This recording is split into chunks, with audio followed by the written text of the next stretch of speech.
चलो बेटा question number 7, without expanding find the value of. इसको बगैर एक्सपांड किए इसकी वैल्यू हमें निकालनी है। तो बेटा होता क्या था, अब तक जो हमने एग्जांपल सॉल्व किया उसके अंदर हम लोग एक्सपांशन कर रहे हैं किसका, बायनोमियल का। तो इसका एक्सपांशन करेंगे, जो भी आएगा लिखेंगे। अब क्या हुआ है, इस एग्जाम्पल में हमें एक्सपांशन दे रखा है, उसको हमें कॉन्ट्रैक्ट करके लिखना है। क्या बोलते हैं उसको, कॉन्ट्रैक्ट ही बोलते हैं ना, छोटा करके लिखना है ना।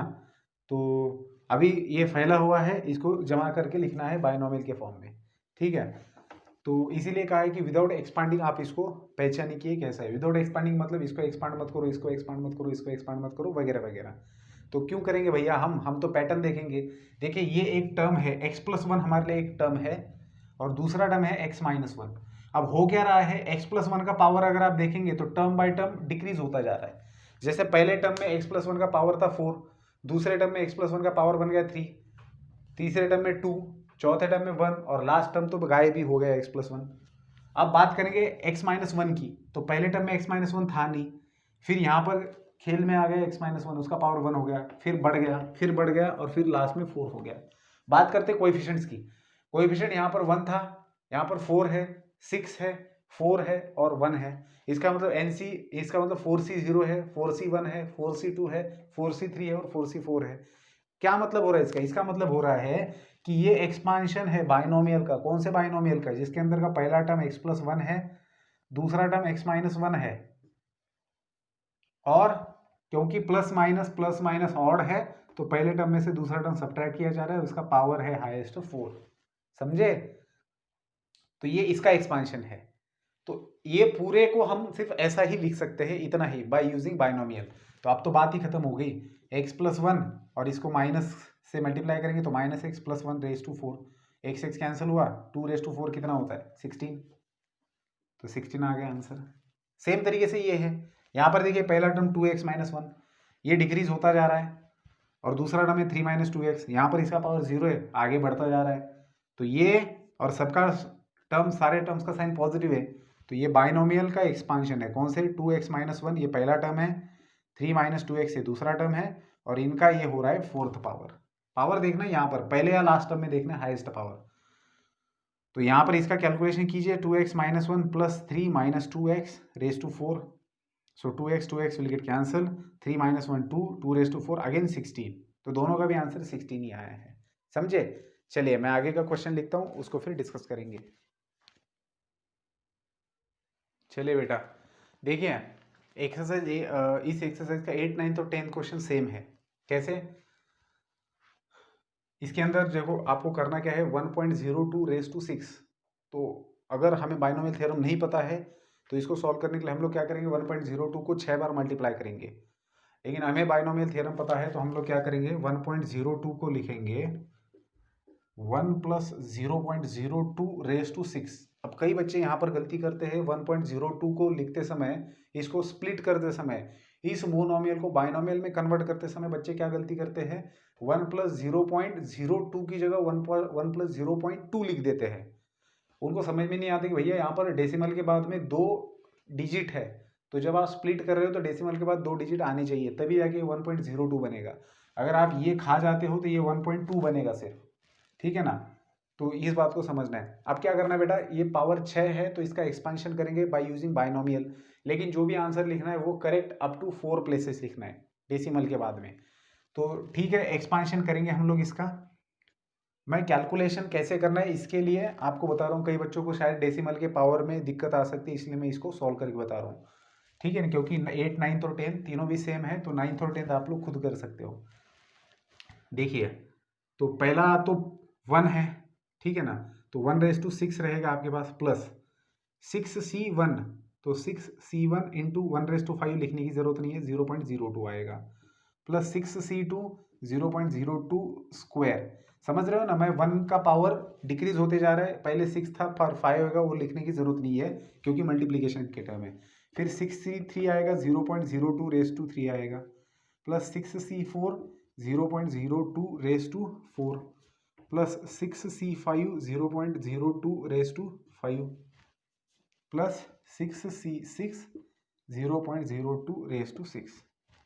अब बात करते हैं कि इसके कैलकुलेशन की। 1/6 आएगा 1, 6C1 आएगा 6, इंटू 0.02 प्लस 6C2 का मतलब होता है 6 इंटू, देखो 6C2 का आता है 6 into 5 divided by 2 into 1 that is 15।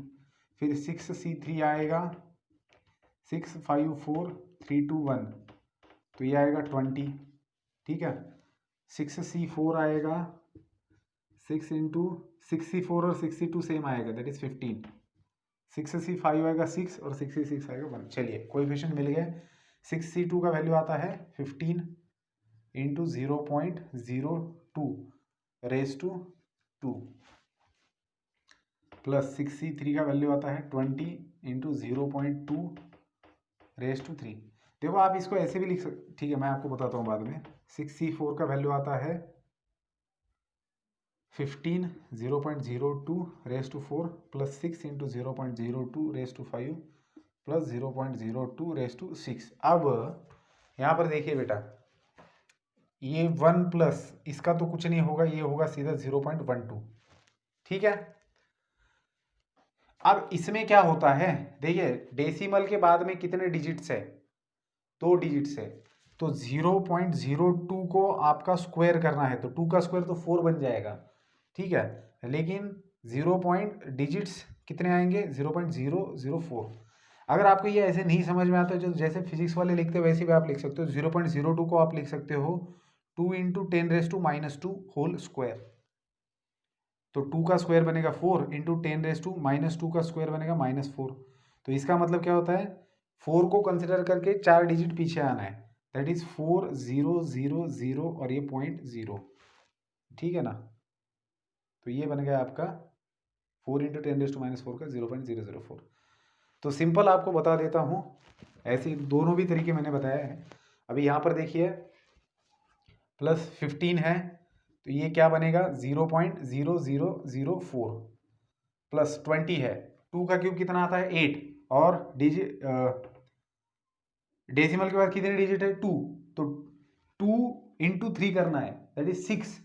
तो डेसिमल के बाद में 6 डिजिट होने चाहिए, 1 2 3 4 5 और 6वां डिजिट कौन सा आएगा, 2 का क्यूब 8 आएगा, ठीक है। अब यहाँ पर देखिए प्लस 15 इंटू 2⁻4 कितना होता है 16 होगा, और डेसिमल के बाद में कितने डिजिट आएंगे 8 डिजिट आएंगे, तो 0.000000 और यहाँ पर आएगा 16। तो डेसिमल के बाद में आ गए 8 डिजिट और 2⁻16 प्लस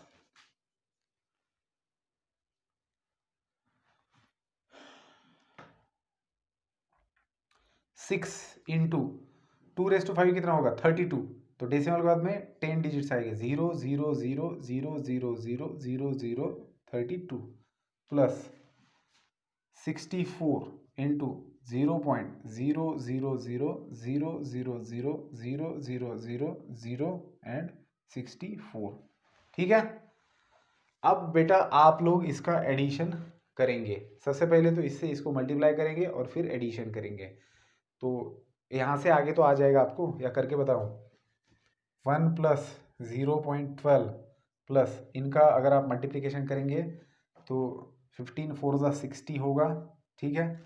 और कितने के बाद में डेसिमल पॉइंट आएगा, तो राइट से 4 डिजिट छोड़ के डेसिमल पॉइंट, सो 1 2 3 4, तो ये आएगा 0.006, ठीक है।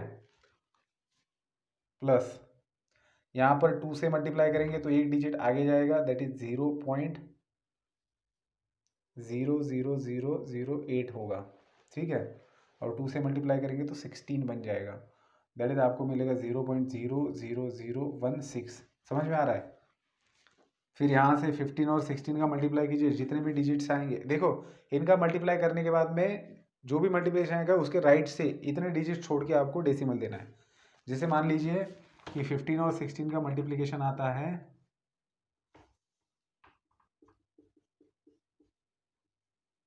240।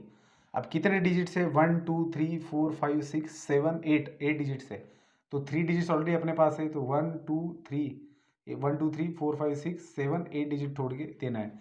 तो इनका जो भी आएगा वो क्या आएगा 0.000 फिर 00240, इस प्रकार से। तो ऐसे बाकी के भी लिख लो और इसका addition up to correct up to 4 places लिखना है। ठीक है बेटा।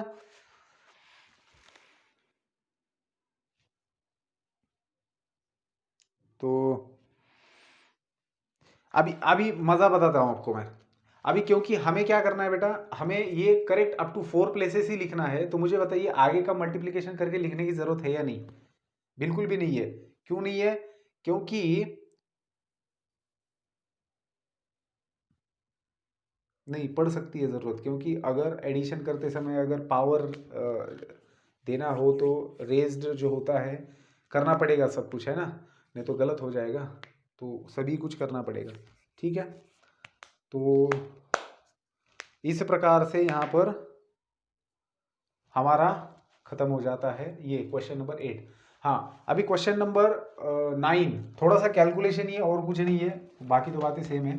क्वेश्चन नंबर 9 में अगर आप देखेंगे तो कैसे लिखना है आपको, जैसे 1+0 1.02 को आपने लिखा था 1+0.2, इसको लिखेंगे 1+0.01 रेज़ टू 5। ठीक है, और लास्ट क्वेश्चन इसके अंदर का 0.9 रेज़ टू 6, 10th क्वेश्चन है 0.9 रेज़ टू 6 का एक्सपांशन करना है और करेक्ट अप टू 4 प्लेसेस। ठीक है, तो दिस इज इक्वल टू ये आएगा 1 - 0.1 रेज़ टू 6। तो 0.9 को क्या लिखेंगे आप, 1 - 0.1 रेज़ टू 6। ठीक है, इसको बायनोमियल में कन्वर्ट करते समय गलती नहीं करनी, और फिर से सेम कैलकुलेशंस करेंगे। ठीक है बेटा, तो यहाँ पर हमारा एक्सरसाइज नंबर 4.2 खत्म होता है।